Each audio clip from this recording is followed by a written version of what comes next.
بسم اللہ الرحمن الرحیم یا بنی اسرائیل اذکروا نعمتی التی انعمت علیکم وانی فضلتکم علی العالمین واتقوا یوما لا تجزی نفس عن نفس شیئا ولا يقبل منها شفاعة ولا يؤخذ منها عدل ولا هم ينصرون صدق اللہ العظیم رب اشرح لي صدری ویسر لي امری واحلل عقدۃ من لسانی یفقهوا قولی۔ جیسا کہ میں نے عرض کیا تھا، سورہ بقرہ کے 5ویں رکوع سے اور 14ویں رکوع تک تو مسلسل، بلکہ 15ویں رکوع کی بھی پہلی 2 آیات شامل کرنی ہوں گی۔ یہ 10 رکوعوں سے 2 آیات زائد ہیں کہ جن میں خطاب کل کا کل بنی اسرائیل سے ہے۔ البتہ اس میں یہ فرق ہے کہ پہلا رکوع جو ہے وہ ان کو دعوت پر مشتمل ہے، نبی اکرم صلی اللہ علیہ وسلم پر ایمان لانے کی پرزور دعوت۔ بقیہ یہ 9 رکوع جو ہے یہ ان پر فرض قرارداد جرم ہے جو عائد کی جا رہی ہے۔ ہم نے تمہارے ساتھ یہ احسان و اکرام کیا، تم پر یہ فضل کیا، یہ کرم کیا، تمہیں یہ حیثیت دی، تمہیں یہ مقام دیا، تم نے اس طور سے اپنے اس مشن کی خلاف ورزی کی، اپنے مقام اور مرتبے کو چھوڑ کر اور دنیا پرستی اختیار کی۔ یہ جو 9 رکوع ہیں ان میں بنی اسرائیل کی تاریخ کا تو جو سمجھیے کہ ایک بہت بڑا حصہ اور نمایاں اس کے فیچرز آئیں گے، لیکن یہ سمجھ لیجئے کہ اصل میں یہ امت مسلمہ کو بھی ایک پیشگی تنبیہ ہے کہ کوئی مسلمان امت جب بگڑتی ہے تو یہ چیزیں اس میں آ جاتی ہیں۔ چنانچہ احادیث موجود ہیں حضور کی، لَيَأْتِيَنَّ عَلَىٰ أُمَّتِي مَا أَتَىٰ عَلَىٰ بَنِي إِسْرَائِيلَ حَزْوَ النَّعْلِ بِالنَّعْلِ، میری امت پر بھی وہ سب حالات وارد ہوں گے جو بنی اسرائیل پر آئے، بالکل ایسے جیسے ایک جوتی دوسری جوتی سے مشابہ ہوتی ہے۔ ایک اور حدیث میں فرمایا لَتَتَّبِعُنَّ سُنَنَ مَن قَبْلِكُمْ، تم لازماً اپنے سے پہلوں کی پیروی کرو گے۔ اور اس میں اس حد تک بھی آپ نے وضاحت کر دی کہ اگر وہ سابق امت مسلمہ، سابق امت، اگر وہ گوہ کے بل میں گھسی تھی تم بھی گھسو گے، اور اگر ان میں کوئی بدبخت ایسا اٹھا جس نے اپنی ماں سے زنا کیا تو تم میں سے بھی کوئی شقی ایسا ضرور اٹھے گا جو یہ حرکت کرے گا۔ اس اعتبار سے ان رکوعوں کو پڑھتے ہوئے یہ نہ سمجھیے یہ اگلوں کی داستان ہے، پچھلوں کی کہانیاں ہیں، نہیں۔ خوش طرح باشد کے سر دل برا، گفت آیت در حدیث دیگراں، یہ ہمارے لیے ایک آئینہ ہے اور ہمیں ہر مرحلے پر سوچنا ہوگا، دروبینی کرنی ہوگی، انٹروسپیکشن، کہ کہیں اسی گمراہی میں ہم مبتلا تو نہیں۔ دیکھتے جائیے گا۔ دوسرا نقطہ پہلے سے یہ سمجھ لیجئے، یہ جو 2 آیتیں میں نے 6 رکوع کی تلاوت کی ہیں، بعین ہی یہی 2 آیتیں 15ویں رکوع میں آئیں گی، اور اس کو یوں سمجھیے کہ 2 بریکٹس ہیں۔ 9 رکوعوں کا مضمون ان 2 بریکٹس کے درمیان ہے۔ یہ 2 آیتیں یہاں سے بریکٹ شروع ہو رہی ہیں، وہ 2 آیتیں ان پر بریکٹ ختم ہو رہی ہیں، بعین ہی وہی آیات۔ ایک آیت میں تو شوشے کا بھی فرق نہیں، دوسری آیت میں صرف ترتیب بدلی ہے، مضمون وہی ہے۔ اس کے مابین جو کچھ ہے، اس سے باہر یہ جو 5واں رکوع تھا، اس کے مضامین گویا کہ ضرب کھا رہے ہیں بریکٹ کے اندر کے سارے مضامین سے۔ یہ حساب کا بہت ہی عام فہم سا قاعدہ ہے، بریکٹ کے باہر کوئی رقم لکھی ہوئی ہے جس کے بعد کوئی جمع یا تفریق اگر نہیں ہے تو وہ ضرب کھائے گی، بریکٹ کے اندر جتنی بھی ویلیوز ہیں ان کے ساتھ ضرب کھائے گی۔ تو گویا کہ ہر قدم پر حضور پر دعوت، ایمان لانے کی دعوت اس پورے معاملے میں موجود ہے۔ اس لیے کہ اس میں بعض آیتیں ایسی آ گئی ہیں، ایک زیادہ نمایاں ایک کم نمایاں، جن سے کچھ لوگوں کو مغالطہ ہوا یا کچھ لوگوں نے فتنہ پیدا کیا جان بوجھ کر۔ یہ فتنہ ایک بار پیدا ہوا تھا اکبر کے زمانے میں، دین الہی کی شکل میں، کہ صرف خدا کو مان لینا، آخرت کو مان لینا اور نیک اعمال کرنا نجات کے لیے کافی ہے، کسی رسول پر ایمان لانا ضروری نہیں ہے۔ یہ صوفیہ میں بھی یہ فتنہ بہت بڑے پیمانے پر آیا مسجد مندر ہکڑو نور، مسجد میں اور مندر میں ایک ہی نور ہے، سب مذاہب ایک ہی ہے۔ سارا فرق جو ہے شریعتوں کا ہے، عبادت کے ظاہری شکل کا ہے، وہ ہے رسولوں سے متعلق۔ رسولوں کو بیچ میں سے نکال دیجئے تو یہ دین الہی رہ جائے گا، اللہ کا دین۔ اتنا بڑا فتنہ تھا کہ جب ہندوستان میں سیاسی اعتبار سے، حکومت کے اعتبار سے مسلمانوں کا اقتدار چوٹی پر تھا، کلائمیکس پر، اکبر اعظم، اس وقت یہ دین الہی کا فتنہ اٹھا کہ دین محمدی کا اب دور ختم ہو گیا۔ وہ 1000 سال کے لیے تھا، 1000 سال پورے ہو گئے، اب الف ثانی ہے، دوسرا 1000 سال ہے، اس کے لیے نیا دین ہے۔ اسے دین اکبری بھی کہا گیا اور دین الہی بھی کہا گیا۔ اور اس میں ایک آیت آئے گی جس سے استدلال کیا ہے کچھ لوگوں نے۔ اس صدی میں پھر یہ فتنہ اٹھا تھا گاندھی کے فلسفے کے ذریعے سے، اور ایک بہت بڑا نابغہ انسان مسلمانوں میں سے، بہت بڑا نابغہ، جینیس، ابوالکلام آزاد، وہ بھی اس فتنے کا شکار ہو گیا۔ متحدہ قومیت، چنانچہ گاندھی اپنی پرارتھنا میں کچھ قرآن کی تلاوت بھی کراتا تھا، کچھ گیتا بھی پڑھواتا تھا، کچھ اپنشدوں سے، کچھ بائبل سے، کچھ گرو گرنتھ سے۔ معلوم ہو یہ سب ٹھیک ہے، سب ایک ہے، سب لوگوں کو ایک ہونا چاہیے، ایک قوم ہونا چاہیے۔ مذہب تو انفرادی معاملہ ہے، کوئی مسجد میں چلا جائے، کوئی مندر میں چلا جائے، گردوارے میں چلا جائے، کوئی چرچ میں چلا جائے، کوئی سینگاگ میں چلا جائے، کیا فرق واقع ہوتا ہے؟ اس کا توڑ یہی ہے کہ سمجھ لیجئے یہ جو 7 آیتیں ہیں 5ویں رکوع کی، یہ ہے بریکٹ کے باہر، اور یہ ضرب کھا رہی ہے مسلسل۔ اس بریکٹوں کے درمیان جتنی بھی مضمون آ رہا ہے وہ سب ان کے تابع ہوگا۔ گویا کہ جہاں تک حضور پر ایمان لانے کا معاملہ ہے وہ انڈرسٹوڈ سمجھا جائے گا، مقدر سمجھا جائے گا ہر مرحلے پر ان 2 بریکٹوں کے مابین۔ اب چلیے بسم اللہ۔ یا بنی اسرائیل اذکروا نعمتی التی انعمت علیکم وانی فضلتکم علی العالمین۔ اے اسرائیل کی اولاد، یاد کرو میرے اس انعام کو جو تم پر ہوا، اس کی وضاحت میں کر چکا ہوں، لیکن یہاں جو الفاظ آ رہے ہیں بہت زوردار۔ وانی فضلتکم علی العالمین، میں نے تمہیں فضیلت عطا کی تمام جہانوں پر۔ یہاں ایک قاعدہ نوٹ کر لیجئے، عربی نحو کا قاعدہ یہ ہے کہ کہیں ظرف جس میں کوئی شے ہے، ظرف کی جمع لے لیتے ہیں، مراد ہوتا ہے مظروف، ظرف کے اندر جو شے ہے اس کی جمع۔ تمام جہانوں پر فضیلت، کیا فرشتوں پر بھی فضیلت؟ نہیں، جہان والوں پر، تمام اقوام عالم پر تمہیں فضیلت عطا کی، یہ مطلب ہے اس کا۔ تمام عالموں پر، تمام جہانوں پر، یعنی تمام جہان والوں پر، اس انسان عالم انسانیت کے اندر جتنے بھی مختلف گروہ ہیں، نسلیں ہیں، طبقات ہیں، ان میں فضیلت۔ واتقوا یوما لا تجزی نفس عن نفس شیئا، میں عرض کر چکا ہوں، 30ویں مرتبہ پھر عرض کر رہا ہوں، اصل شیخ آخرت، محاکمہ آخرت، یہ مستحضر ہوگا تو انسان سیدھا رہے گا۔ کس میں کمزوری آ جائے، ضعف آ جائے، تو باقی ایمان باللہ، ایمان بالرسالت، یہ نہ معلوم کیا کیا شکلیں اختیار کر رہے ہیں۔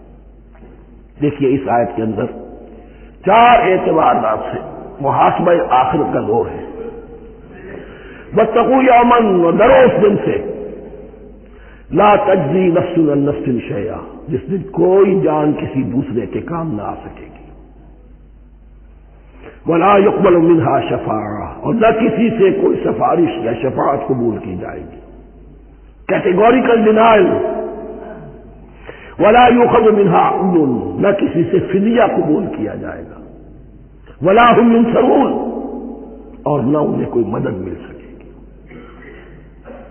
ہم نے طرح طرح کے عقیدے، شفاعت باطلہ کا تصور، اہل عرب سمجھتے تھے ہمیں یہ فرشتے جو ہے خدا کی بیٹیاں ہیں، یہ لات اور منات اور عزا، ہم نے ان کے بت بنا رکھے ہیں، پوچھتے ہیں یہ اپنے ابا جان سے اللہ کی بیٹیاں ہیں نا، لاڈلی بیٹیاں، چھڑا لیں گے؟ ہمارے ہاں بھی تصور ہے اولیاء اللہ چھڑا لیں گے؟ یا شفاعت باطلہ، خود حضور کی شفاعت کے بارے میں جو غلط تصورات ہے، ایک شفاعت حقہ ہے، اس کی وضاحت کا یہ موقع نہیں ہے۔ وہ آیت الکرسی پہ جب ہم پہنچیں گے انشاءاللہ تعالیٰ اسی سورہ مبارکہ میں تو اس کی وضاحت بھی ہوگی۔ یہ سارے جو ہم نے جو گھر رکھے ہیں خیالات ان کی نفی اس آیت کے حوالے سے کی۔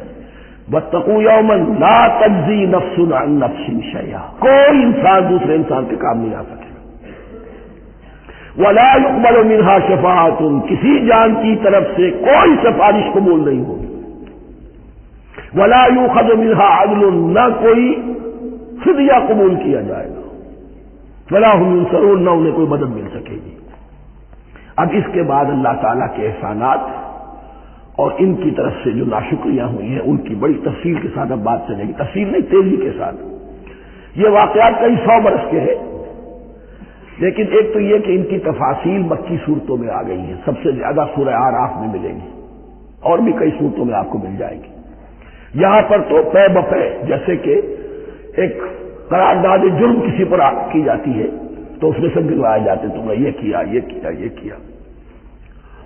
وَإِذْ نَجَّيْنَاكُم مِّنْ آلِ فِرْعَوْنَ، اور ذرا یاد کرو جب کہ ہم نے تمہیں نجات دی تھی فرعون کی قوم سے۔ یسومونکم سوء العذاب، وہ تمہیں بدترین عذاب میں مبتلا کیے ہوئے تھے۔ یذبحون ابناءکم ویستحیون نساءکم، تمہارے بیٹوں کو ذبح کر ڈالتے تھے اور تمہاری عورتوں کو زندہ رکھتے تھے۔ عورتیں تو پھر ان کے کام آتی تھی، گھر میں کام کاج کے لونیاں بنتی تھی، گھروں میں ڈال دیتے تھے، لیکن لڑکوں کو، اور یہ 2 موقع پر ہوا ہے بنی اسرائیل کے ساتھ، یہ بعد میں انشاءاللہ اس کی تفصیل آئے گی۔ وفی ذالکم بلاء من ربکم عظیم، اور یقیناً اس میں تمہارے رب کی طرف سے تمہارے لیے بڑی آزمائش تھی۔ وَإِذْ فَرَقْنَا بِكُمُ الْبَحْرَ، اور یاد کرو جب کہ ہم نے تمہارے لیے سمندر کو پھاڑ دیا یا دریا کو پھاڑ دیا۔ یہ ایک مختلف سی بات ہے کہ کس جگہ سے کراس کیا تھا بنی اسرائیل نے ایجپٹ سے سینائی پیننسولا آنے کے لیے جزیرہ نما سینا میں۔ ایک رائے یہ کہ دریائے نیل کو کراس کر کے گئے ہیں، لیکن یہ بات غلط ہے، دریائے نیل تو مصر کے اندر ہے، وہ کبھی بھی مصر کی حد نہیں بنا۔ کسی کی رائے یہ ہے کہ جو خلیج سویز ہے، بحر قلزم جو ہے ریڈ سی، وہ اوپر جا کر 2 کھاڑیوں میں تبدیل ہو جاتا ہے، خلیج عقبہ مشرق کی طرف اور خلیج سویز مغرب کی طرف، اور ان کے درمیان میں یہ سینائی پیننسولا جو ہے یہ تکون ہے، جیسے ہندوستان بھارت تکون ہے ایسے یہ پیننسولا ہے، انڈین پیننسولا، سینائی پیننسولا۔ اور یہ سویز کینال کے بعد میں بنی ہے۔ خلیج سویز اور میڈیٹرینین بحیرہ روم کے درمیان یہ کچھ چھوٹی چھوٹی، اگرچہ چھوٹی تھی سمندر کے لحاظ سے، بہت بڑی بڑی جھیلیں تھیں، اور ان جھیلوں ہی کو پھر جوڑ کر درمیان میں جو خشکی تھی اس کو کاٹ کر سویز کینال بنائی گئی ہے۔ تو اب تو یہ ایک مسلسل ایک رابطہ ہے، لیکن معلوم ہوتا ہے کہ یا تو خلیج سویز کو کراس کیا ہے حضرت موسیٰ علیہ السلام نے، اور یہی میری رائے زیادہ یہی ہے، اس لیے کہ کوہ طور جو ہے وہ اس پیننسولا کی ٹپ پر ہے، نیچے ہے، یہاں جہاں پر دن کا قیام رہا اور جہاں پھر حضرت موسیٰ کو 40 دن کے لیے کوہ طور پر بلا کر اور پھر انہیں تورات دی گئی ہے۔ تو معلوم ہوتا ہے کہ جو خلیج سویز ہے اسے کراس کیا ہے۔ کراس کس طرح کیا ہے کہ حضرت موسیٰ کے عصا کی ایک ضرب سے سمندر پھٹ گیا۔ فَكَانَ كُلُّ فِرْقٍ كَالطَّوْدِ الْعَظِيمِ، دونوں طرف چٹانوں کے مانند سے پہاڑ کی طرح جو ہے وہ سمندر کھڑا ہو گیا، اس کے راستے سے یہ نکل گئے۔ اور پھر جب فرعون اور اپنا لشکر لے کر جب آیا ہے اس نے سوچا ہم بھی نکل جائیں، وہ غلط ہو گئے، اس لیے کہ دونوں طرف کا پانی آپس میں مل گیا۔ یہ تھی کیفیت، اور معجزانہ کیفیت تھی، یہ کوئی فطرت کے یا نیچر کے اصول کے مطابق بات نہیں تھی، اور میں عرض کر چکا ہوں، آپ کو بتا چکا ہوں معجزہ کسے کہتے ہیں۔ وَإِذْ فَرَقْنَا بِكُمُ الْبَحْرَ فَأَنجَيْنَاكُمْ، جب ہم نے تمہارے لیے یا تمہارے ساتھ سمندر کو پھاڑ دیا، تمہارے لیے تمہارے گزرگاہ بنانے کے لیے، تو تمہیں تو نجات دے دی۔ وَأَغْرَقْنَا آلَ فِرْعَوْنَ وَأَنْتُمْ تَنظُرُونَ، اور تمہاری نگاہوں کے سامنے فرعون کے لاؤ لشکر کو غرق کیا، تم دیکھ رہے تھے، یہ گزر چکے تھے، اس ساحل پر کھڑے ہیں، ادھر سے یہ داخل ہوئے ہیں اور پانی دونوں طرف سے آ کر مل گیا اور یہ غرق ہو گئے۔ وَإِذْ وَعَدْنَا مُوسَىٰ 40 لَيْلَةً، اور یاد کرو پھر جب کوہ طور پر ہم نے موسیٰ کو 40 دن کے لیے بلایا۔ ثُمَّ اتَّخَذْتُمُ الْعِجْلَ، ان کی غیر حاضری میں تم نے بچڑے کی پرستی شروع کر دی، اسے معبود بنا لیا، من بعد ہی، اس کی غیر موجودگی میں، وانتم ظالمون، تم بہت بڑا ظلم تھا جس کا ارتکاب کیا، ان الشرک لظلم عظیم، عظیم ترین ظلم جو ہے وہ شرک ہے، اور شرک جلی کی یہ شکل کہ بچڑے کو پوج گئے۔ ثم عفونا عنکم من بعد ذلک، پھر ہم نے تمہیں اس کے بعد بھی معاف کیا، یہ ہمارا کرم رہا ہے، ہماری رحمت رہی ہے، من بعد ذلک لعلکم تشکرون، تاکہ تم شکر کرو۔ وَإِذْ آتَيْنَا مُوسَى الْكِتَابَ وَالْفُرْقَانَ لَعَلَّكُمْ تَهْتَدُونَ، اور یاد کرو جب کہ ہم نے موسیٰ کو کتاب اور فرقان عطا فرمائی۔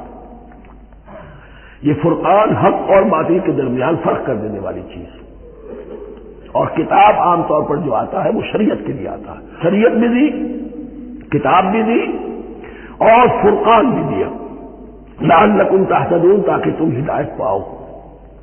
وَإِذْ قَالَ مُوسَىٰ لِقَوْمِهِ، اور یاد کرو جب کہ کہا تھا موسیٰ نے اپنی قوم سے، یا قوم انکم ظلمتم انفسکم باتخاذکم العجل، اے میری قوم کے لوگوں، یقیناً تم نے اپنے اوپر بڑا ظلم کیا ہے بچڑے کو معبود بنا کر، فتوبوا الی بارئکم، پس توبہ کرو اپنے پروردگار، اپنے خالق کی جناب میں۔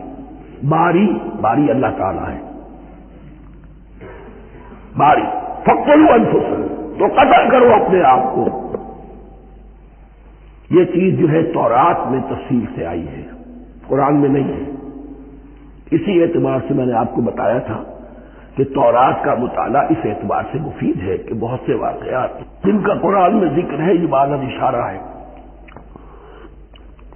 اس کی تفصیل کے لیے ہمیں تورات سے رجوع کرنا پڑتا ہے، ورنہ یہ کہ اس آیت کا صحیح مفہوم واضح نہیں ہوگا۔ فاقتلوا انفسکم، اپنے آپ کو قتل کرو، کیا مانے؟ یہ قتل مرتد کی سزا ہے۔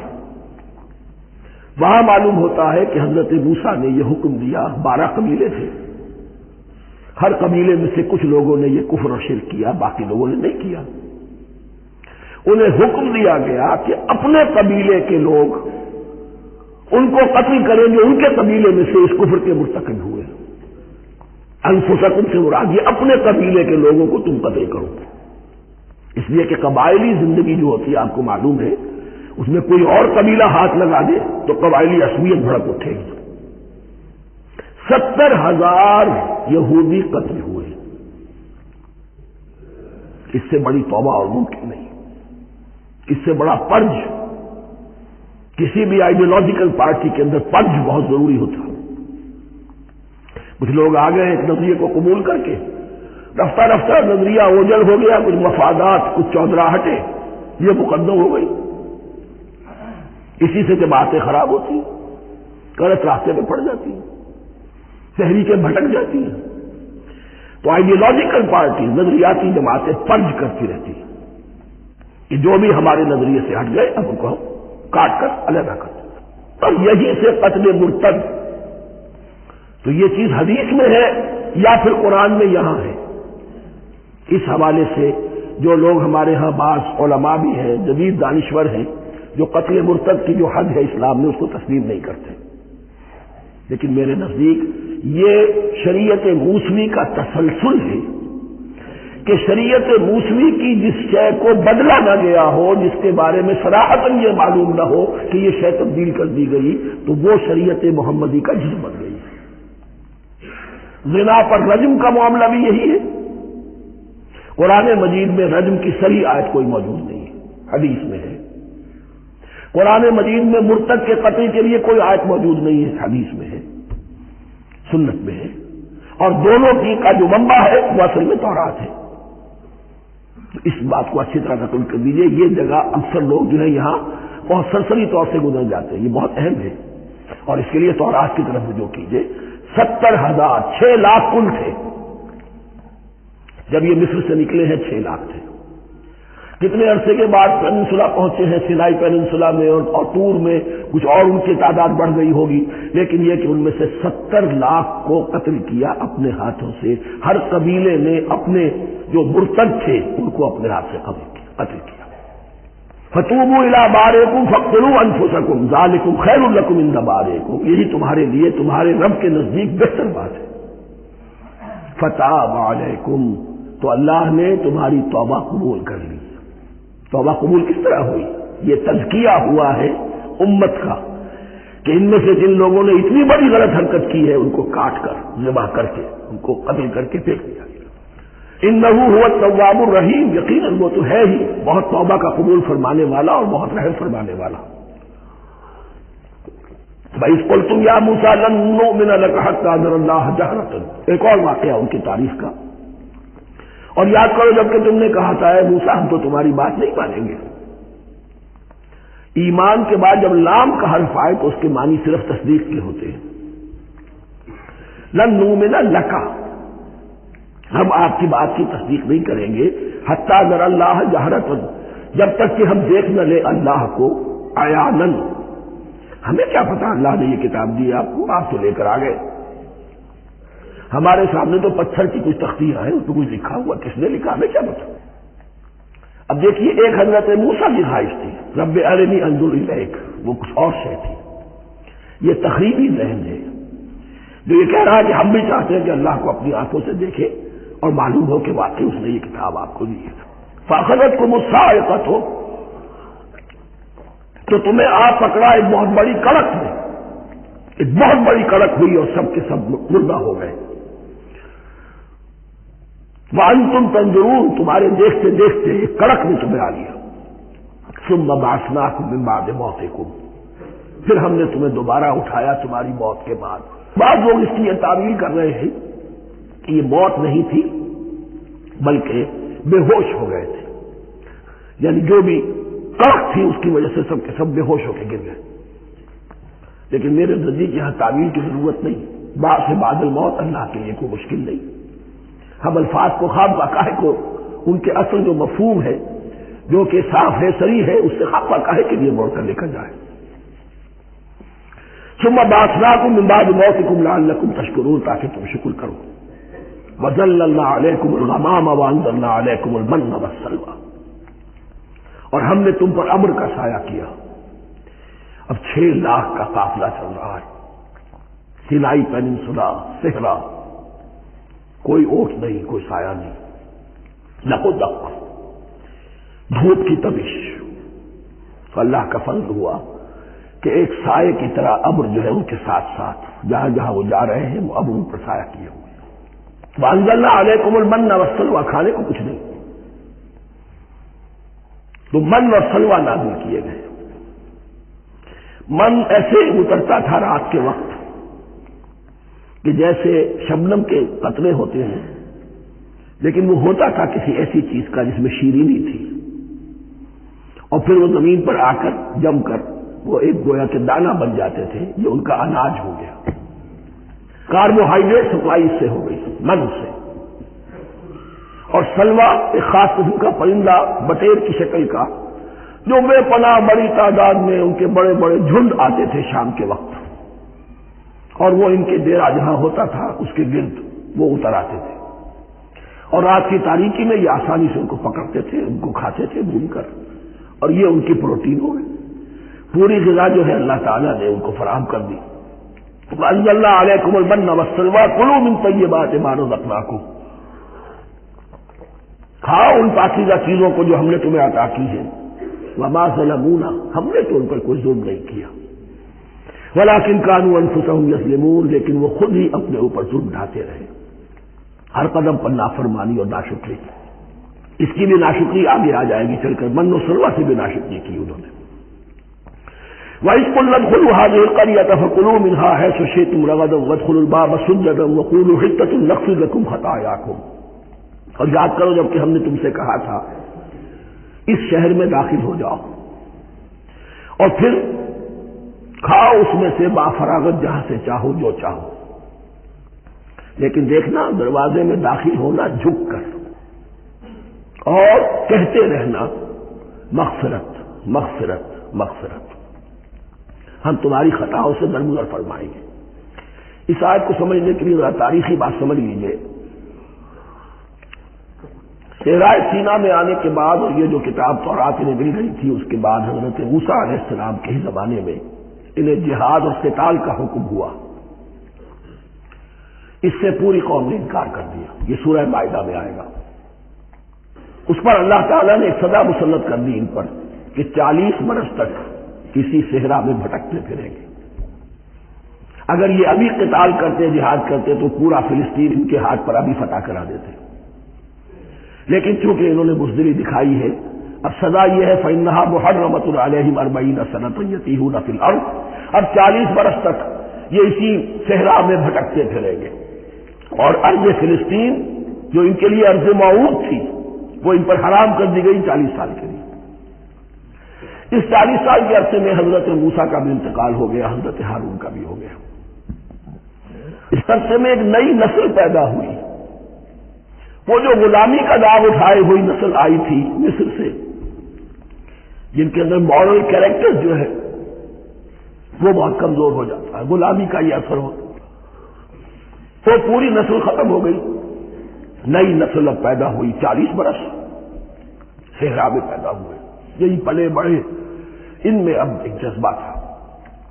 حضرت موسیٰ کے پھر جو خلیفہ تھے یوشع ابن نون، جوشوا، تورات میں ان کا نام جوشوا ہے، یوشع، ان کی سرکردگی میں اب بنی اسرائیل کی اس نئی نسل نے قتال کیا، جنگ کی. اور پہلا شہر جو فتح ہوا وہ اریحا. آج بھی وہ شہر جو ہے جیریکو جو آپ دیکھتے ہیں خبروں کے اندر آتا ہے بار بار، اریحا اس کا پرانا نام ہے. یہ شہر فتح ہوا. اس فتح کی بات کا تذکرہ ہو رہا ہے. یاد کرو جب کہ ہم نے تم سے کہا تھا اس بستی میں، اس شہر میں داخل ہو جاؤ فاتحانہ، اور پھر جو کچھ یہاں ہے، جو نعمتیں ہیں، ان سے متمتع ہو، کھاؤ پیو. لیکن داخل ہونا سجدہ کرتے ہوئے، مراد کیا، جھک کر. یعنی ایسا نہ ہو کہ تکبر کی وجہ سے تمہاری گردنیں اکڑ جائیں. گردنیں جھکا کر اللہ کا احسان مانو. یہ نہ سمجھو کہ یہ فتح تم نے حاصل کی. اس کی تفسیر اصل میں نظر آتی ہے حضور کی شخصیت میں، کہ جب فتح مکہ کے موقع پر مکے میں داخل ہوئے ہیں تو جس سواری پر آپ بیٹھے ہوئے تھے، آپ کی پیشانی اس کی گردن کے ساتھ جڑی ہوئی تھی. یہ وقت ہوتا ہے جب کہ تکبر اور تعالی فاتح کی حیثیت سے آنا. اور بندہ مومن کے لیے یہی وقت ہے تواضع کا، جھکنے کا. وقولوا حطۃ، حتیٰ یہود تو کہتے ہیں جھاڑ دینے کو. تو اس کے معنی کیا ہے؟ اے اللہ ہمارے گناہ جھاڑ دے، مغفرت. اے اللہ ہمیں مغفرت، ہماری مغفرت فرما، جو خطائیں ہو گئی بخش دے. قولوا حطۃ، تمہاری زبان پر استغفار ہونا چاہیے، تمہاری گردنیں جھکی ہوئی ہونی چاہیے. نغفر لکم خطایاکم، اگر تم اس پر عمل کرو گے ہم تمہاری خطائیں جو ہیں انہیں معاف فرما دیں گے. وسنزید المحسنین، اور جو تم میں محسن ہوں گے انہیں اور بھی زیادہ دیں گے، اور انعام و اکرام آئیں گے. فبدل الذین ظلموا قولا غیر الذی قیل لہم، تو ان میں سے جو ظالم تھے، جو بد کردار تھے، انہوں نے بدل دیا، ایک اور قول اختیار کر دیا اس قول کی جگہ جو انہیں کہا گیا تھا. کہا گیا تھا حطہ حطہ، انہوں نے کہنا شروع کیا حنطہ حنطہ، ہمیں تو گیہوں چاہیے گیہوں چاہیے. یہ بعد میں ابھی آ جائے گا اگلے رکوع کے اندر کہ من و سلوہ سے ان کی طبیعتیں بھر گئی تھی ایک ہی چیز کھا کھا کے. اب وہ کہہ رہے تھے کوئی چیز ہمیں جو ہے زمین کی روئیدگی میں سے، پیداوار میں سے، تو وہ ان کے زبان پر انہوں نے مذاق اڑاتے ہوئے گویا کہ حضرت موسیٰ علیہ السلام کے ذریعے سے حکم ملا ہے، استہزاء کر رہے ہیں. حطۃ کی بجائے حنطۃ. فانزلنا علی الذین ظلموا رجزا من السماء بما كانوا یفسقون، تو جن لوگوں نے یہ حرکت کی تھی ان پر ہم نے آسمان سے ایک بہت بڑا عذاب نازل کیا. تورات سے معلوم ہوتا ہے کہ پلیگ آئی اور جنہوں نے یہ حرکت کی تھی وہ سب کے سب ہلاک ہو گئے جریکو کے اندر. بما كانوا یفسقون، بسبب اس نافرمانی کے جو انہوں نے کی. وَإِذِ اسْتَسْقَىٰ مُوسَىٰ لِقَوْمِهِ فَقُلْنَا اضْرِب بِّعَصَاكَ الْحَجَرَ. اب یہ پھر سے رائے سینا کا واقعات آ رہے ہیں. ان میں ترتیب زمانی نہیں ہے. اور یہاں کی فتح جو ہے حضرت موسیٰ کے بعد ہے، لیکن اب یہاں پہ پھر ابھی وہ جو صحرائے تیہ میں جب بھٹک رہے تھے پھر اس کا ذکر ہے. وَإِذِ اسْتَسْقَىٰ مُوسَىٰ لِقَوْمِهِ فَقُلْنَا اضْرِب بِّعَصَاكَ الْحَجَرَ، اور جب کہ موسیٰ کی قوم نے موسیٰ سے پانی طلب کیا. اب صحرا میں آپ کو معلوم ہے جہاں پڑاؤ تھا اب وہاں پانی نہیں،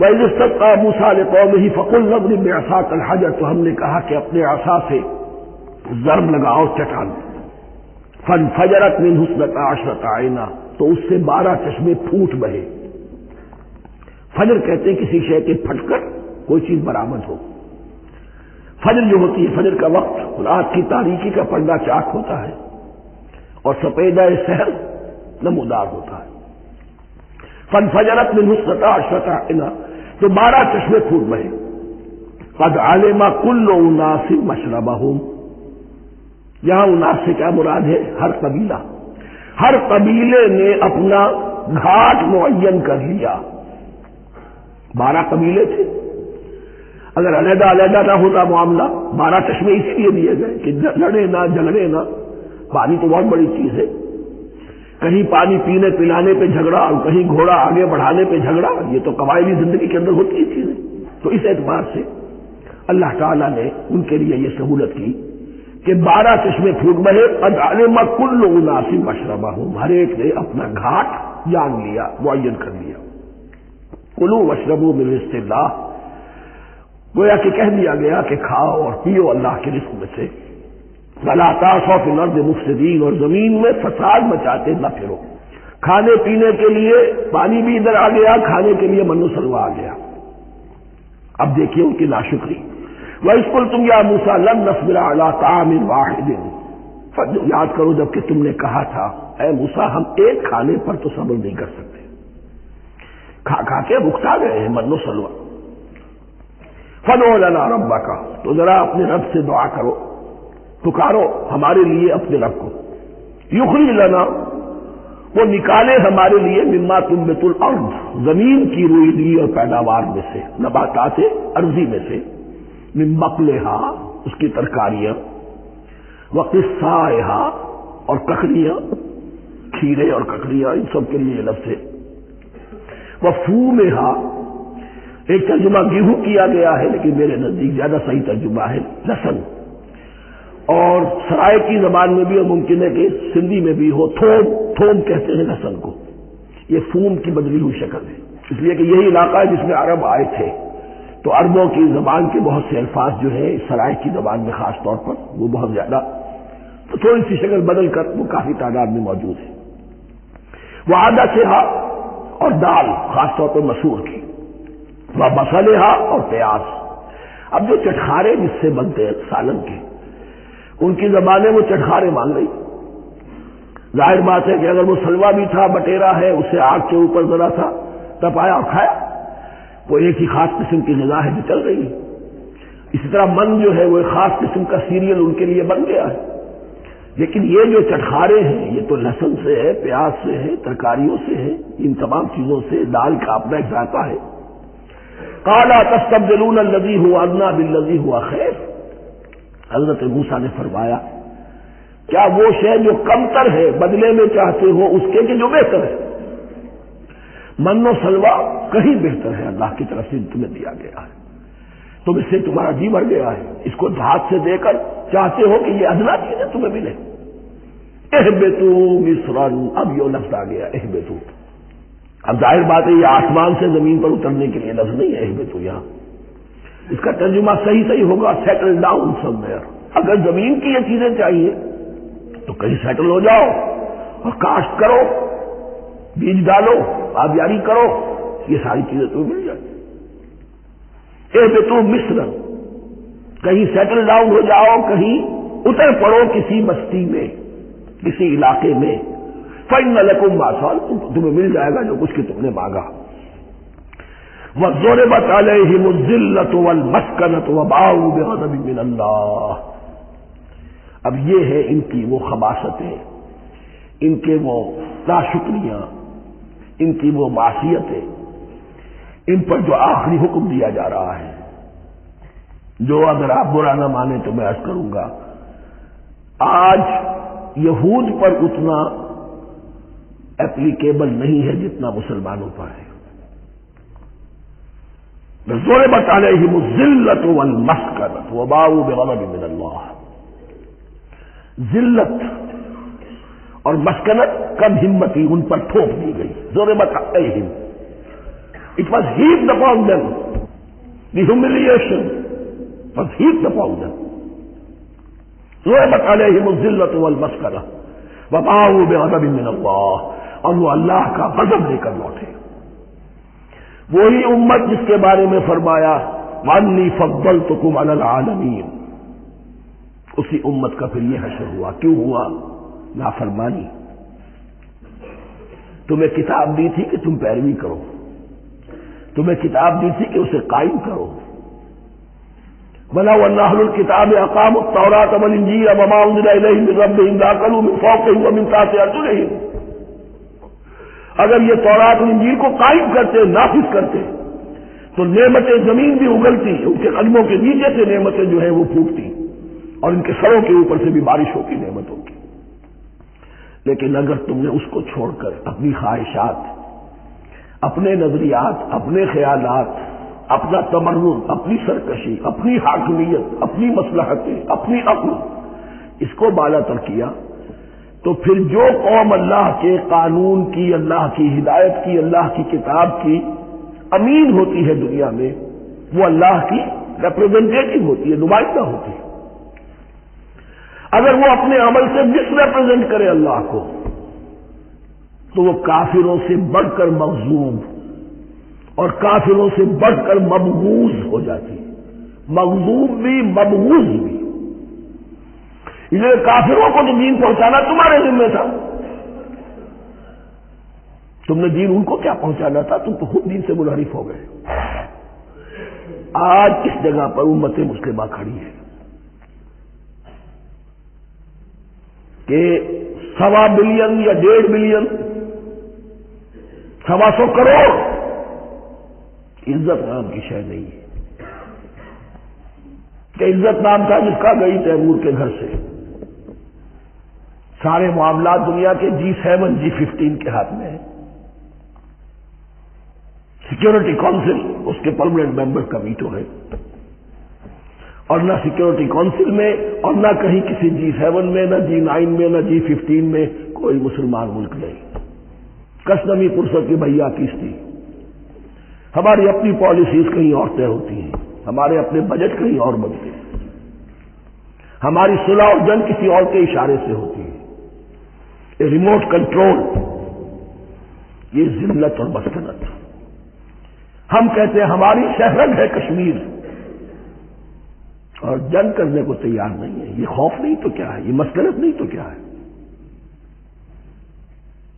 اگر اللہ پر یقین ہو اور اپنے حق پر یقین ہو, تو اگر شہر دوسرے کے قبضے میں ہے تو ہمت کرو, یا تخت یا تختہ. لیکن نہیں, آپ کے ریڈیو پر, ٹیلی ویژن پر خبریں آتی رہی کہ اتنے مسلمانوں کے ساتھ یہ کر دیا, اتنی مسلمان عورتوں کی بے حرمتی کر دی. لیکن یہاں ہم بیٹھے ہوئے اپنے اپنے دھندوں میں, اپنے اپنے کاروبار میں, اپنی اپنی ملازمتوں میں, اپنے اپنے کیریئرز میں. دنیا میں کیا کچھ ہو رہا ہے. بہرحال اس وقت یہ جو ہے, میں نے جیسا کہ عرض کیا تھا کہ یہ ہے تاریخ بنی اسرائیل کی, لیکن خوشترا باشد کے سر دل براں گفت آیت در حدیث دیگراں. یہ ہمارا نقشہ ہے آج اس آیت میں. ضربت علیہم الذلۃ والمسکنۃ وباؤوا بغضب من اللہ. اور یہ کیوں؟ ذالک بانہم کانوا یکفرون بآیات اللہ. یہ اس لیے کہ وہ اللہ کی آیات کا انکار کرتے رہے. وَيَقْتُلُونَ النَّبِيِّينَ بِغَيْرِ الْحَقِّ. اللہ کے نبیوں کو ناحق قتل کرتے رہے. ہمارے ہاں بھی مجددین امت میں سے کتنے ہیں جو جیلوں میں ڈالے گئے, جن کو ایسی ایسی مار پڑی ہے کہ کہا جاتا ہے کہ ہاتھی کو بھی وہ مار پڑتی تو برداشت نہیں. احمد ابن حنبل کے ساتھ کیا ہوا؟ ابو حنیفہ جیل میں انتقال کیا. امام مالک کے کندھے کھینچ دیے گئے, کاٹ دیے گئے, منہ کالا کر کے اور اونٹ پر بٹھا کر پھرایا گیا. امام دار الہجرہ شیخ احمد سرہندی جیل میں رہے. سید احمد بریلوی اور ان کے ساتھیوں کو خود مسلمانوں نے تہہ تیغ کیا ہے. بہرحال یہ داستانیں ہیں. اب نبی تو کوئی نہیں آئے گا, ان کے ہاں نبی تھے. ہمارے ہاں مجددین ہیں، علماء حق ہیں، جیسے کہ حدیث بھی ہے علماء امتی کا انبیاء بنی اسرائیل، تو جو انہوں نے انبیاء کے ساتھ کیا ہم نے مجددین اور علماء کے ساتھ کیا۔ ذالک بما عصوا وکانوا یعتدون، اور یہ ہوا ان کی نافرمانیوں کی وجہ سے اور حد سے تجاوز کرنے کی وجہ سے۔ اللہ تعالیٰ تو ظالم نہیں، اللہ نے تو اونچا مقام دیا تھا، ہمیں بھی خیر امت قرار دیا، کنتم خیر امت اخرجت للناس تأمرون بالمعروف وتنہون عن المنکر وتؤمنون باللہ۔ اب اگر ہم نے وہ اپنا مشن چھوڑ دیا تو ذلت اور مسکنت وہ ہمارا مقدر بن گیا۔ اللہ کا قانون اور اللہ کا عدل بے لاگ ہے، وہ فرام امہ ٹو امہ چینج نہیں ہوتا۔ سنت اللہ جو ہے لن تجد لسنت اللہ تحویلا ولن تجد لسنت اللہ تبدیلا، اللہ کی سنت بدلتی نہیں۔ بنی اسرائیل کا جو حشر ہوا آج وہ ہمارا ہو رہا ہے۔ بہرحال اس پر میری جو کتاب ہے سابق اور موجودہ مسلمان امتوں کا ماضی حال اور مستقبل، اس کا مطالعہ کیجیے۔ اب آ گئی وہ آیت جس سے استدلال کیا گیا ہے کہ ایمان بالرسالت نجات کے لیے ضروری نہیں ہے۔ ان الذین آمنوا والذین ہادوا والنصارى والصابئین من آمن باللہ والیوم الآخر وعمل صالحا فلہم اجرہم عند ربہم ولا خوف علیہم ولا هم یحزنون۔ یقیناً جو لوگ ایمان لائے، اور اس سے مراد ہے جو ایمان لائے حضور پر، محمد پر صلی اللہ علیہ وسلم، والذین ہادوا، اور جو یہودی ہو گئے، والنصارى اور نصرانی، والصابئین، اور صابی وہ لوگ تھے عراق کے علاقے میں رہتے تھے جو کہتے تھے کہ ہم دین ابراہیمی پر ہیں، لیکن ان کے ہاں بھی بہت کچھ بگڑ گیا تھا، جیسے حضرت ابراہیم کی نسل حضرت اسماعیل کی نسل بگڑ گئی تھی تو اس طرح وہ بھی بگڑ گئے تھے، ستارہ پرستی زیادہ تر ان کے ہاں تھی۔ من آمن باللہ والیوم الآخر، جو کوئی بھی ایمان لایا اللہ پر اور یوم آخر پر، وعمل صالحا، اور اس نے عمل کیے اچھے، فلہم اجرہم عند ربہم، تو ان کے لیے محفوظ ہے ان کا اجر ان کے رب کے پاس، ولا خوف علیہم ولا هم یحزنون، اور نہ ان پر کوئی خوف ہوگا اور نہ وہ کسی حزن سے دوچار ہوں گے۔ ظاہر الفاظ کے اعتبار سے دیکھیے کہ یہاں ایمان بالرسالت کا ذکر نہیں ہے۔ ویسے تو اگر کوئی اس سے یہ غلط استدلال کرتا ہے اس کا پہلا جو اصولی جواب ہے وہ تو یہ ہے کہ ایسی حدیثیں بھی موجود ہیں، من قال لا الہ الا اللہ دخل الجنہ، تو اس کی کیا معنی ہے؟ صرف کہنے سے جنت میں داخل ہو جائیں گے، کسی عمل کی ضرورت نہیں؟ جواب یہ دیا جائے گا پورے قرآن کو سامنے رکھو، پورے حدیث کے ذخیرے کو سامنے رکھو، کسی ایک جگہ سے کوئی ایک نتیجہ نکال لینا وہ صحیح نہیں۔ لیکن اس کے علاوہ وہ اصول جو میں بیان کر چکا ہوں کہ یہ سلسلہ شروع کہاں سے ہوا ہے؟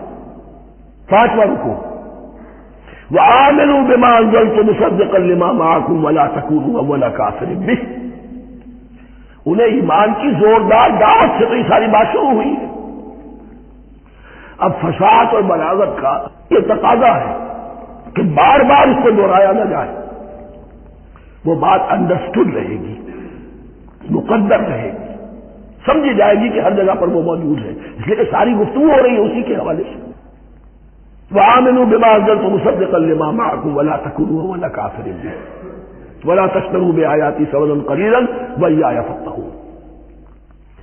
اس حوالے سے یوں سمجھیے اب اس آیت کو کہ یہاں پر کچھ الفاظ محذوف مانے جائیں گے، ان الذين آمنوا والذين هادوا والنصارى والصابئين من آمن بالله واليوم الآخر وعمل صالحا في أيامهم فلهم اجرهم عند ربهم ولا خوف عليهم ولا هم يحزنون۔ ہر دور میں جبکہ ابھی حضرت عیسیٰ نہیں آئے تھے تو جو بھی یہودی تھے اس وقت تک حضرت موسیٰ کے ماننے والے، وہ جو بھی اللہ پر ایمان رکھتے تھے اور نیک عمل کرتے تھے، آخرت کو مانتے تھے، ان کی نجات ہو جائے گی۔ لیکن حضرت عیسیٰ کے آنے کے بعد ان کو نہیں مانا، اب وہ کافر قرار پائے۔ لیکن اب حضرت عیسیٰ کے آنے کے بعد جب تک حضور نہیں آئے جو بھی مانتا ہے، لیکن یہ کہ شرط یہی ہوگی کہ اپنے اپنے زمانے میں اصل میں نفی جس بات کی جا رہی ہے وہ یہ ہے کہ یہ نہ سمجھو کہ کسی گروہ میں ہونے سے نجات ہوتی ہے، نجات کسی گروہ میں ہونے کی وجہ سے نہیں ہے، نجات کی بنیاد ایمان اور عمل صالح ہے۔ کسی رسول پر ایمان لانا اپنے دور کے رسول پر وہ تو لازم ہے، لیکن یہ ہے کہ اس پر ایمان تو لے آئے اور عمل صالح نہیں ہے تو نجات نہیں ہوگی۔ تو یہ اپنے اپنے دور میں، اپنے اپنے زمانے میں ہر امت کے لیے وَلِكُلِّ أُمَّةٍ أَجَلٌ قرآن مجید کے مقام پر آیا ہے، ہر امت کے لیے ایک خاص معین مدت ہے۔ اس معینہ مدت میں اب ظاہر بات ہے جو لوگ حضور کی بعثت سے پہلے فوت ہو گئے ان پر تو کوئی ذمہ داری نہیں کہ حضور پر ایمان لانے کی، اور ایسے لوگ تھے، ایسے موحدین مکے میں موجود تھے جو یہ کہتے تھے کعبے کے پردے پکڑ پکڑ کر، اے اللہ ہم صرف تجھے پوجنا چاہتے ہیں، صرف تیری بندگی کرنا چاہتے ہیں، لیکن جانتے نہیں کیسے کریں۔ یہ بات موجود تھی اور ان کا انتقال بھی ہو گیا۔ یہ زید، سعید ابن زید، سعید جو حضرت عمر کے بہنوئی تھے اور وہ عشرہ مبشرہ میں سے ہیں، ان کی اہلیہ حضرت فاطمہ بنت خطاب، ان دونوں کے ایمان کو اللہ نے ذریعہ بنایا حضرت عمر کے ایمان کا، اور یہ والد تھے سعید کے زید، وہ یہ کہتے ہوئے دنیا سے چلے گئے حضور کی ابھی بعثت ہی نہیں ہوئی تھی، اللہ میں صرف تیری بندگی کرنا چاہتا ہوں، کیسے کروں یہ نہیں جانتا۔ اسی کو ذہن میں رکھیے، اہدنا الصراط المستقیم جو میں نے کہا تھا، ایک سلیم الفطرت انسان، سلیم العقل انسان توحید تک پہنچ جاتا ہے، آخرت کو پہچان لیتا ہے، لیکن اب کیا کروں؟ اس شریعت کے لیے، ان احکام کے لیے وہ دستے سوال دراز کرنے پر مجبور ہے۔ الحمدللہ رب العالمین الرحمن الرحیم مالک یوم الدین ایاک نعبد و ایاک نستعین اہدنا الصراط المستقیم۔ اسی صراط المستقیم کی دعا کا یہ جواب اب آئے گا، شروع ہوگا سورہ بقرہ سے، یہ کرو یہ نہ کرو، یہ فرض ہے، یہ تم پر لازم کیا گیا، یہ چیز حرام کی گئی، وغیرہ وغیرہ۔ ان الذين آمنوا والذين هادوا والنصارى والصابئين من آمن بالله واليوم الآخر وعمل صالحا، اور محذوف الفاظ فی ازمنتہم، اپنے اپنے زمانے میں، یا فی ایامہم، فلہم اجرہم عند ربہم ولا خوف علیہم ولا هم یحزنون۔ وَإِذْ أَخَذْنَا مِیثَاقَکُمْ وَرَفَعْنَا فَوْقَکُمُ الطُّورَ، اور ذرا یاد کرو جب کہ ہم نے تم سے عہد لیا، قول و قرار لیا، اور تمہارے اوپر اٹھا دیا طور کو، پہاڑ کو۔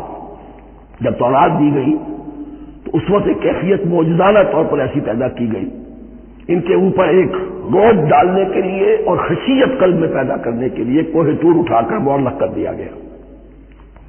اس وقت کہا گیا خذوا ما آتیناکم بقوۃ، تو اس قول و قرار کے وقت ایک معجزے کی شکل یہ ہوئی تھی۔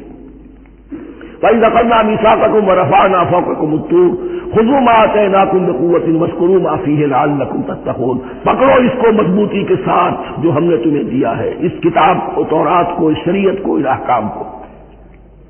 وَاذْکُرُوا مَا فِیہ، اور یاد رکھو اسے جو کچھ کہ اس میں ہے، لَعَلَّکُمْ تَتَّقُونَ، تاکہ تم بچ سکو۔ ثُمَّ تَوَلَّیْتُم مِّن بَعْدِ ذَلِکَ، پھر تم نے روگردانی کی اس کے بعد، اس میثاق کو توڑا، میثاق الست کو توڑا تھا، اور دوسرے یہ میثاق شریعت جو تم سے لیا گیا اس کو بھی توڑا۔ ثم تولیتم من بعد ذلک فلولا فضل اللہ علیکم ورحمتہ لکنتم من الخاسرین، پھر اگر اللہ کا فضل تمہارے شامل حال نہ ہوتا اور اس کی رحمت تمہاری دستگیری نہ کرتی رہتی، بار بار تمہیں معاف کیا، تمہیں مہلت دی، تو اگر یہ چیز نہ ہوتی تو اسی وقت سے تم خسارہ پانے والے اور تباہ ہونے والے ہو جاتے۔ وَلَقَدْ عَلِمْتُمُ الَّذِينَ اعْتَدَوْا مِنْكُمْ فِي السَّبْتِ، تو تمہیں خوب معلوم ہے تم میں سے وہ لوگ جنہوں نے سبت کے قانون کو توڑا، حد سے تجاوز کیا۔ یہ واقعہ تفصیل کے ساتھ سورہ اعراف میں آئے گا کہ ان کی شریعت میں ہفتے کا روز معین کر دیا گیا تھا، کوئی دنیاوی کام نہیں ہوگا۔ آج بھی وہ لوگ جو ہے سبت کو، جو بھی پریکٹسنگ جیوز ہیں، وہ اس کی پابندی کرتے ہیں، وہ بڑی شدت سے کرتے ہیں۔ لیکن ایک زمانے میں ایک خاص ان کا قبیلہ تھا کہ جس نے ایک بڑے ہی شرعی ہیلا ایجاد کر کے اس قانون کی دھجیاں بکھیری، تفصیل ہم پڑھیں گے سورہ اعراف میں۔ وَلَقَدْ عَلِمْتُمُ الَّذِينَ اعْتَدَوْا مِنْكُمْ فِي السَّبْتِ، تمہارے علم میں ہے تمہارے وہ لوگ کہ جنہوں نے سبت کے قانون کے ضمن میں خلاف ورزی کی، فَقُلْنَا لَهُمْ كُونُوا قِرَدَةً خَاسِئِينَ، تو ہم نے کہہ دیا ان کو کہ ہو جاؤ ذلیل بندر، ان کی شکلیں بس کر دی گئی، انہیں بندروں کی شکل میں تبدیل کر دیا گیا۔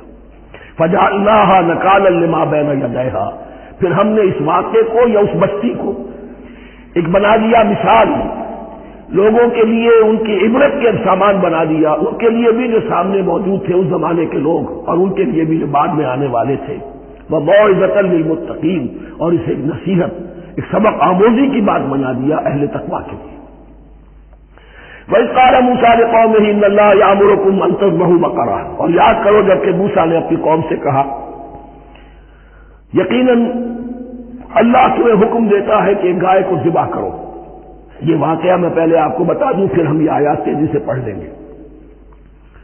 بنی اسرائیل میں ایک شخص قتل ہو گیا، عامر نامی، اور قاتل کا پتہ نہیں چل رہا تھا۔ اللہ تعالیٰ نے حضرت موسیٰ کے ذریعے سے حکم دیا کہ ایک گائے کو ذبح کرو اور اس کے جسم کے ایک ٹکڑے سے اس مردے کو چھوؤ، وہ جی اٹھے گا اور وہ بتا دے گا میرا قاتل کون ہے۔ اب یہ معجزات کی شکل ہے جو بار بار آ رہے ہیں، اور سابق اس امت کے اندر معجزات کا آپ کو بہت عمل دخل ملے گا۔ اس میں ایک تو یہ کہ گائے کو ذبح کرنا، وہ گائے کے تقدس کا جو ان کے دل میں ذہن میں تھا، تو ذبح کرنے سے اس کے اوپر بھی گویا کہ ایک تلوار چلائی گئی، اور پھر انہیں دکھا بھی دیا گیا کہ ایک آدمی زندہ بھی ہو سکتا ہے، بعد سے بعد الموت کا بھی ایک نقشہ دکھا دیا گیا انہیں۔ لیکن انہیں جب یہ حکم ملا اور ان کے دلوں کے اندر وہ بچڑے کی اور گائے کی تقدیس جو ہے وہ پلی ہوئی تھی، اب انہوں نے سوال کر کے کسی طریقے سے بچنے کے لیے مین میخ نکالی، کیسی گائے ہو، کیا رنگ ہو، کس طرح کی ہو، کس عمر کی ہو۔ پھر آخر یہ کہ جب ہر طرف سے گھیراؤ ان کا ہو گیا اور سب چیزیں جو ہے ان کے سامنے واضح کر دی گئی، تب انہوں نے یوں سمجھیے چاروں ناچار بابل ناخواستہ اس حکم پر عمل کیا۔ بس اب ترجمہ کر لیجیے۔ وَإِذْ قَالَ مُوسَىٰ لِقَوْمِهِ إِنَّ اللَّهَ يَأْمُرُكُمْ أَن تَذْبَحُوا بَقَرَةً، اور یاد کرو جبکہ موسیٰ نے کہا اپنی قوم سے کہ اللہ حکم دیتا ہے تمہیں کہ ایک گائے کو ذبح کرو۔ قَالُوا أَتَتَّخِذُنَا هُزُوًا، انہوں نے کہا کہ آپ ہمارے ساتھ کوئی ٹھٹھا کر رہے ہیں، مذاق اڑا رہے ہیں، یہ کیا بات آپ کہہ رہے ہیں؟ قال اعوذ باللہ ان اکون من الجاہلین، فرمایا میں اللہ کی پناہ طلب کرتا ہوں اس سے کہ میں جاہلوں میں سے ہو جاؤں، کہ میں ان دین کے معاملات کے اندر استہزاء اور تمسخر کو شامل کر دوں۔ قالوا ادع لنا ربک یبین لنا ما ہی، اب انہوں نے کہا اچھا ایسی بات ہے تو ذرا اپنے رب سے دعا کیجئے کہ وہ ہم پر واضح کر دے کہ وہ کیسی ہو۔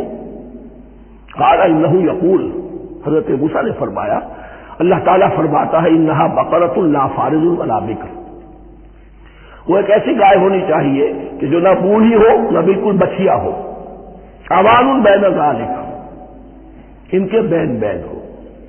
ففعلوا ما تؤمرون، تو اب کر گزرو جو تمہیں حکم دیا گیا۔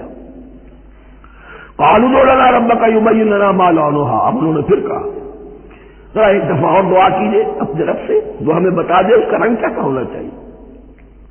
قال انه يقول انها بقرة صفراء فاقع لونها تسر الناظرين، فرمایا اللہ فرماتا ہے کہ وہ گائے ایسی ہونی چاہیے زرد رنگ، شوخ رنگ، شوخ زرد رنگ کی، چمکیلی، جو دیکھنے والوں کو خوب اچھی لگے، پسند آئے، دل میں کھب جانے والی۔ اب جو زیادہ سے زیادہ ان کے ہاں مقدس سمجھے جاتے تھے گائے، رفتہ رفتہ سوال کر کے اگر پہلے ہی حکم پر وہ کر دیتے تو کسی بھی گائے کو ذبح کر دیتے، لیکن یہاں گھیراؤ ان کا ہو رہا ہے کہ جس کی تقدس کا ان کے ذہن میں زیادہ سے زیادہ تاثر ہے اسی کو واضح کیا جائے۔ قالوا ادع لنا ربک یبین لنا ما ہی، پھر انہوں نے کہا ذرا اللہ سے دعا کیجیے اور وہ ہمیں یہ بتائے کہ وہ کیسی ہو۔ ان البقرہ تشابہ علینا، یقیناً ہم کچھ شبے میں پڑ گئے ہیں، یہ گائے کا معاملہ مشتبہ ہو گیا ہے ہم پر۔ قال انہ یقول، فرمایا اللہ فرماتا ہے انہا بقرۃ لا ذلول تثیر الارض ولا تسقی الحرث، وہ ایک ایسی گائے ہونی چاہیے کہ جو کوئی جس سے مشقت نہ لی جاتی ہو، نہ وہ ہل جوتتی ہو اور نہ وہ رہٹ کا پانی کھینچتی ہو۔ تسیر الارض، نہ تو وہ زمین کو جوتنے میں ہل چلانے میں کام میں لی جائے، ولا تسقی الحرث، اور نہ کھیتی کو پانی پلانے کے لیے وہ پانی کھینچنے میں استعمال کیا جائے۔ مسلمتن، اور پوری سالم ہونی چاہیے، یک رنگ، لا شیۃ فیہا، اس میں کسی دوسرے رنگ کا کوئی داغ تک نہ ہو۔ اب کیا کرتے، گھیراؤ میں آ گئے۔ قالوا الآن جئت بالحق، کہا انہوں نے کہ ٹھیک ہے اب تو آپ نے بات جو ہے پوری طریقے سے واضح کر دی. فذبحوها وما كانوا يفعلون، تب انہوں نے اس کو ذبح کیا اور وہ کرنے والے نہیں تھے، دل میں نہیں تھا، باجلے ناخواش تھا. اب دیکھیے یہاں ترتیب ذرا واقعے کی جو ہے مختلف ہو گئی ہے. جو اس ذبح بقرہ کا سبب تھا وہ بعد میں بیان ہو رہا ہے. تورات میں چونکہ واقعات کو اس طریقے سے بیان کیا ہے لہذا وہاں ترتیب دوسری ہے. وَإِذْ قَتَلْتُمْ نَفْسًا فَادَّارَأْتُمْ فِيهَا، اور یاد کرو جب کہ تم نے ایک جان کو قتل کیا تھا اور اس کا الزام تم ایک دوسرے پر لگا رہے تھے، یعنی کسی کا پتہ نہیں چل رہا تھا قاتل کون ہے. وَاللَّهُ مُخْرِجٌ مَا كُنتُمْ تَكْتُمُونَ، اور اللہ تعالیٰ فیصلہ کر چکا تھا کہ جو کچھ تم چھپا رہے ہو اسے نکال کر رہے گا، واضح کرے گا. فَقُلْ اضْرِبُوهُ بِبَعْضِهَا، تو ہم نے حکم دیا کہ اس کی لاش کو اس گائے کے ایک ٹکڑے سے، اس کے جسم کے ایک حصے سے ضرب لگاؤ. کذالک یحیی اللہ الموتیٰ، اور دیکھو اس طریقے سے اللہ مردوں کو زندہ کر دے گا. تھوڑی دیر کے لیے وہ زندہ ہوا، اس نے اپنے قاتل کا نام بتا دیا. وَیُریکُمْ آیاتہ لعلکم تعقلون، اور وہ تمہیں دکھاتا ہے اپنی آیات تاکہ تم عقل سے کام لو. اب جو الفاظ آ رہے ہیں بہت سخت ہیں، بہت سخت، لیکن ان کو پڑھتے ہوئے ضرور ضرور کیجیے گا، اپنے اندر جھانکیے گا. ثم قست قلوبکم، پھر تمہارے دل سخت ہو گئے. جب دین میں ہیلے بہانے نکالے جانے لگے اور ہیلوں بہانوں کے ذریعے سے شریعت کے احکام سے بچا جائے، اللہ کو دھوکہ دینے کی کوشش کی جائے، اس کا جو نتیجہ نکلتا ہے وہ دل کی سختی ہے. ثم قست قلوبکم، پھر تمہارے دل سخت ہو گئے. فہی کالحجارۃ او اشد قسوہ، تو وہ تو اب پتھروں کے مانند ہیں بلکہ سختی میں ان سے بھی زیادہ شدید ہے. یہ ویسے بھی فصاحت اور بلاغت کا بھی بڑا ایک عمدہ مقام ہے قرآن کا. وَإِنَّ مِنَ الْحِجَارَةِ لَمَا يَتَفَجَّرُ مِنْهُ الْأَنْهَارُ، پتھروں میں سے تو ایسے بھی ہوتے ہیں جن میں سے چشمے پھوٹ بہتے ہیں. وَإِنَّ مِنْهَا لَمَا يَشَقَّقُ فَيَخْرُجُ مِنْهُ الْمَاءُ، اور ایسے بھی ہیں جو شق ہو جاتے ہیں، پتھر چٹانیں، ان میں سے پانی برآمد ہو جاتا ہے. وَإِنَّ مِنْهَا لَمَا يَهْبِطُ مِنْ خَشْيَةِ اللَّهِ، اور ان میں وہ بھی ہوتے ہیں جو اللہ کے خوف سے گر پڑتے ہیں. وَمَا اللَّهُ بِغَافِلٍ عَمَّا تَعْمَلُونَ، اور اللہ تعالیٰ غافل نہیں ہے اس سے جو تم کر رہے ہو. یہ کیفیت جو ہے ثم قست قلوبکم فہی کالحجارۃ او اشد قسوہ ہے. کون؟ یا بنی اسرائیل اذکروا نعمتی التی انعمت علیکم وانی فضلتکم علی العالمین، جن پر 1400 برس ایسے گزرے کہ کوئی لمحہ ایسا نہ تھا کہ نبی موجود نہ ہو، جنہیں 3 کتابیں دی گئی. لیکن یہ کہ اپنی بدعملی، عقائد میں بھی نیند بیخ کر کے اپنے آپ کو بچانے کے راستے نکال لینا، اعمال میں بھی ہیلوں کے ذریعے سے، کتاب الحیل کے ذریعے سے اپنے آپ کو ذمہ داریوں سے مبرہ کر لینا، اس کا نتیجہ پھر یہ نکلتا ہے. اللہ تعالیٰ مجھے اور آپ کو اس انجام بد سے بچائے. بارک اللہ لی و لکم فی القرآن العظیم ونفعنی وإیاکم بالآیات والذکر الحکیم.